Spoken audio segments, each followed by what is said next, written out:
बिस्मिल्लाहिर्रहमानिर्रहीम। अस्सलाम वालेकुम। अदालतों के अंदर माहौल खासा गर्म है। आज भी इस्लामाबाद हाई कोर्ट में जस्टिस बाबर सत्तार साहब और जस्टिस सरदार इजाज इसा खान साहब उनका बेंच नहीं हुआ क्योंकि जस्टिस सरदार इजाज इसा खान साहब छुट्टी पर थे। जस्टिस समन रिफत इम्तियाज साहबा उन्होंने भी आज केसेस की समाअत नहीं की, उनकी भी कॉलेज कैंसिल हो गई है। अरबाब मोहम्मद ताहिर साहब छुट्टी पे है, खादिम सोमरो साहब छुट्टी पे है और जहांगीरी साहब को अदालती हुक्म के जरिए उनको काम से रोक दिया गया है। तो आज भी इस्लामाबाद हाई कोर्ट की 6 अदालतें जो हैं वो खाली थीं और वहां पे काम नहीं हुआ। मैं और जिस तरह का काम हो रहा है वो आप सुन चुके कि चेयरमैन पीटीए जो है उनको ओहदे पर बहाल कर दिया है। जस्टिस मोहम्मद आसिफ और जस्टिस इनाम उमर मिनहास ने ये 11वें और 12वें नंबर के जज हैं। इस्लामाबाद हाई कोर्ट के 11वें और 12वें नंबर के जजेस पे मुश्तमिल एक बेंच बनाया गया, उसके सामने ये चेयरमैन पीटीए का केस लगाया गया और बाबर सत्तार साहब का एक बड़ा फैसला जो है उसको चंद ही मिनट के अंदर जो है वो उसको मुअत्तल कर दिया गया और चेयरमैन पीटीए को बहाल कर दिया गया। आज मैं कोर्ट रूम के अंदर मौजूद था। सोशल मीडिया पे आपने देखा होगा चल रहा है क्योंकि हुआ ये कि मैं जहां पे खड़ा था मेरे आगे रिपोर्टर से मुझे तो उस तरह से नजर नहीं आ रहा था और मैं तो ये देख रहा था कि जो कोर्ट एसोसिएट हैं, जो उनको रीडर कहते हैं, जो भी उनको कहते हैं, जो डिक्टेट जज कराते हैं और वो लिखते हैं, वो जो लिख रहे थे वो बिल्कुल जज साहब के करीब थे और एक तरह से जज साहब उनके कान में ऑर्डर जो है वो डिक्टेट करवा रहे थे। हमें आवाज नहीं आ रही थी, लेकिन जो परली साइड पे वकला थे उनमें से किसी वकील ने बाहर आकर ये बात की है और सोशल मीडिया पे चल रही है कि जस्टिस मोहम्मद आसिफ समाअत से पहले ही ऑर्डर जो है वो लिख कर लाए थे और वो लिखा हुआ ऑर्डर पढ़ के और डिक्टेट करवा रहे थे। ये बात बहरहाल सोशल मीडिया पे चल रही है, लेकिन मैं नहीं देख सका क्योंकि मैं एक ऐसी साइड पे से मुझे बहरहाल नजर नहीं आ रहा था। बड़ी तेज है वो बहरहाल हवा भी चलना शुरू हो गई है और देखें इस वक्त जो इस्लामाबाद हाई कोर्ट के अंदर जो बहरान है वो बहरान बहुत ही ज्यादा शदीद हो गया है। वो बहरान इसलिए शदीद हो गया है कि जो जस्टिस सरफराज डोगर हैं वो वही चीजें जिसपे आजाद जज सवाल उठा रहे थे कि आप जो है वो आजाद जज के सामने आम केसेस नहीं लगाते और जो आजाद जज फैसले देते हैं उन फैसलों को आप जो 26 यानी तरमीम की पैदावार जजेस हैं उनके सामने आप लगाकर और उन फैसलों को आप मुअत्तल करवा देते हैं और उसके बाद आप वो फैसले वो केस समाअत के लिए लगते ही नहीं है। ये वो आजाद जजेस ये सवाल उठा रहे हैं। इसके अलावा वो अदलिया में मुदाखलत की बात कर रहे हैं। 6 जजेस से पहले खत भी लिख चुके हैं और अब भी तलखियां जो है वो बहुत ज्यादा बढ़ गई हैं जब से तारिक महमूद जहांगीरी साहब के खिलाफ जस्टिस आजम खान और जस्टिस डोगर ने फैसला दिया जो कि गैर आईनी गैर कानूनी फैसला है। बहरहाल आज भी जब मैं ये वीडियो रिकॉर्ड कर रहा हूँ अभी तक तो जो जस्टिस तारिक महमूद जहांगीरी साहब हैं उनकी जो अपील है वो सुप्रीम कोर्ट में दायर नहीं हुई, लेकिन हो सकता है आज शाम तक या जब ये वीडियो अपलोड हो गई हो उससे पहले ही ये खबर आ जाए कि उनकी अपील जो है वो दायर हो गई है और देखते हैं कि वो लगती कब है। इसके अलावा जो सुप्रीम कोर्ट ऑफ पाकिस्तान में इससे पहली वीडियो में मैं आपको बता चुका हूँ सारा अलीमा खानम साहिबा और डॉक्टर उज़मा साहिबा और नौरीन याद साहब आई थी और उसमें अब ये भी देखना होगा कि जस्टिस याहिया खान साहब क्या जवाब देते हैं और खास तौर पे इस मामले में वो क्या करते हैं, क्योंकि देखें सुप्रीम जुडिशल काउंसिल में जस्टिस तारिक महमूद जहांगीर साहब के खिलाफ जो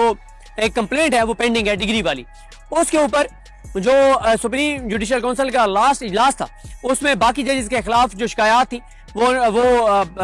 कहा गया कि वो दुरुस्त नहीं है और उनको मुस्तरद कर दिया गया। लेकिन 2 जजेस के खिलाफ जस्टिस याहिया खान ने शिकायत जो है वो पेंडिंग रखवा ली, एक जस्टिस मोहसिन अख्तर कियानी साहब के खिलाफ और एक जस्टिस तारिक महमूद जहांगीरी साहब के खिलाफ। गो के मंसूर अली शाह साहब ने कहा भी उस मीटिंग में बताया जाता है कि मंसूर अली शाह साहब ने और शायद मुनीब अख्तर साहब दोनों ने ये कहा कि भैया आप इन दोनों की भी शिकायत का जायजा ले लें और इनको खत्म करें, मुकाएं काम। लेकिन जस्टिस याहिया खान ने कहा कि नहीं, इनको पेंडिंग रखना है और उसके बाद जस्टिस याहिया खान के लाए हुए जस्टिस सरफराज डोगर जो है उन्होंने जस्टिस जहांगीरी साहब को काम से रोक दिया और उनकी जुडिशल पावर्स वापस ले ली। देखें बात यह है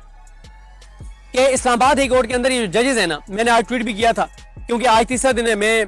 अटेंड कर रहा हूँ जस्टिस मोहसिन अख्तर कियानी साहब की कोर्ट। जस्टिस मोहसिन अख्तर कियानी साहब के सामने बहुत ही कॉम्प्लिकेटेड केसेस लगाए गए प्रॉपर्टी के हवाले से, लेकिन जस्टिस मोहसिन अख्तर कियानी साहब जो हैं वो 12, साढ़े 12, 1 बजे तक बैठ के केसेस सुनते हैं और मोहसिन अख्तर कियानी साहब को तो डीबी दी नहीं गई, यानी 2 जजेस जो बैठ के केसेस सुनते हैं और मोहसिन अख्तर कियानी साहब को कॉम्प्लिकेटेड केसेस दिए गए हैं, लेकिन वो इंतहाई जो है वो इत्मीनान के साथ बैठ के वो केसेस सुन रहे हैं, तफसील से दलाइल सुन रहे हैं, गुस्सा नहीं कर रहे। हाँ, एक चीज पे वो गुस्सा कर रहे हैं, जब तारीख मांगी जाती है वो कहते हैं कि हम तारीख देने वाले जज नहीं है, जिसने तारीख जिसको जो नहीं आ रहा वो रिटर्न आर्गुमेंट्स दे दे और हम वो देख के और फैसला कर देंगे, तारीख हम नहीं देंगे। तो ये जो जजेस है ना, यकीन करें आप मोहसिन अख्तर कियानी साहब की अदालत में जाकर बैठे, आप बाबर सत्तार साहब की अदालत में जाकर बैठे, آپ سردار اعجاز اسحاق خان صاحب کی عدالت میں جا کر بیٹھیں یا آپ سمن رفعت امتیاز صاحبہ کی عدالت میں جا کر بیٹھیں، آپ کو بطور پاکستانی اتنی خوشی ہوتی ہے ان کی عدالتوں میں بیٹھ کے کہ کس زبردست طریقے سے وہ کیسے سنتے ہیں، کلیئرٹی سے فیصلے کرتے ہیں، کلیئرٹی سے فیصلے لکھواتے ہیں، ان کے چہروں کے اوپر جو ہے وہ کوئی خوف نہیں ہوتا، کوئی مطلب ایسی چیز نہیں ہوتی جیسے آپ 26ویں آئینی ترمیم کی پیداوار ججز کی عدالت میں جائے نا، جیسے مطلب وہ آپ کو فیس نہیں کر پا رہے ہوتے، وہ آنکھوں میں آنکھیں نہیں ڈال رہے ہوتے، وہ آنکھیں نہیں ملا پا رہے ہوتے. ظاہر ہے پتہ ہے وجوہات پتہ ہیں، جیسے آج بڑا انٹرسٹنگ کام ہوا جب یہ چیئرمین پی ٹی اے والا فیصلہ معطل ہوا اور نکلے تو کورٹ رپورٹرز نے عزائے مزاج جو ہے وہ مبارکباد دی جو چیئرمین پی ٹی اے کے وکیل اور باقی جو ان کی ٹیمیں تھیں ان کو، تو وہ بھی ہنس رہے تھے آگے سے جب کورٹ رپورٹرز کو مبارک دے رہے تھے کہ ماشاءاللہ آپ کو مبارک ہو، آپ نے بڑا ریلیف لے لیا ہے کہ آپ نے فیصلہ معطل کیا، وہ بھی ہنس رہے تھے، مسکرا رہے تھے. بھائی انہیں بھی پتا ہے کہ فیصلہ ان کے دلائل پہ معطل نہیں ہوا، یہ فیصلہ معطل ہونا تھا. بھائی عمران خان کا کیس جو ہے وہ جنوری میں آیا اور 18 سپٹمبر ہو گئی، ابھی تک اس کی دلائل بھی شروع نہیں ہوئے، اور چیئرمین پی ٹی اے کے خلاف بابر ستار صاحب فیصلہ دیتے ہیں اور 48 گھنٹے کے اندر اندر وہ کیس سماعت کے لیے مقرر ہو جاتے ہیں اور ان کو ریلیف بھی مل جاتے ہیں.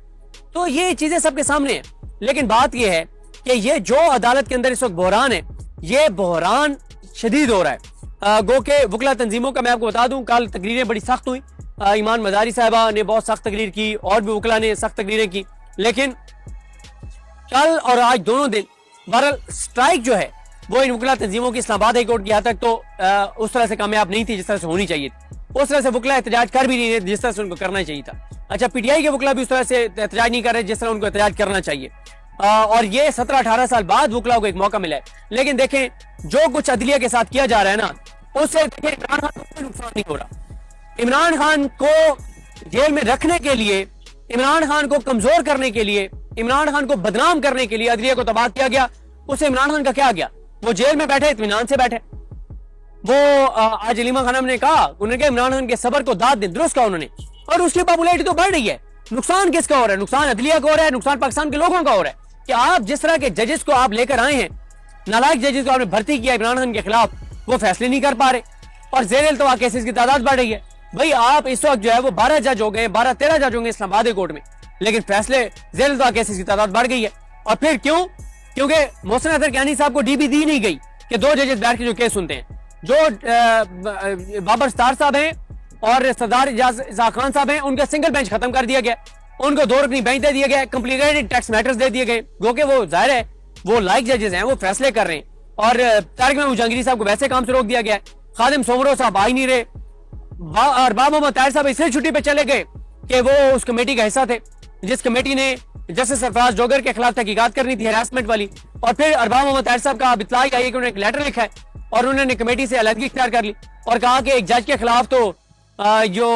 یہ ایک ہراسمنٹ کا کیس اس طرح سے کمیٹی سن نہیں سکتی، اور یہ تو سپریم کورٹ میں سپریم جوڈیشل کونسل جو ہے وہ سنیں گی، تو یہ تو فورم ہی وہ ہے. تو دیکھیں عمران خان کی نفرت میں